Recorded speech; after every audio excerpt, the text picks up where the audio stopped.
Hello সবাইকে। তো ৮০ দিন চ্যালেঞ্জের মধ্যে আজকে হচ্ছে ডে 6।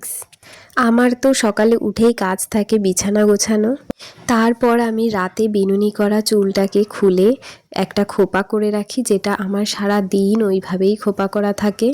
আর যেই কলটা দেখছো টাইম কল, সেটা অনেক দিন হয়ে গেল টাইম কল লাগিয়েই রেখে গেছে, কিন্তু এখনও জল চালু করেনি।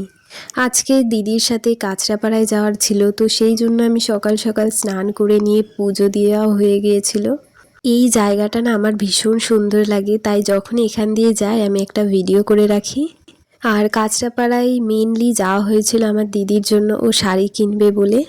এই রকমই ভিডিও দেখার জন্য কিন্তু চ্যানেলটা সাবস্ক্রাইব করে দিও। তারপর তো বাড়িতে এসেই দেখছি মা বড়া বানিয়েছে, আর বড়া আমার ভীষণ প্রিয়, তো আমিও একটা নিয়ে নিয়েছিলাম। আর ওরা তো দেখি আগে থেকেই খাচ্ছে, আর দেখো কত সুন্দর দেখাচ্ছে।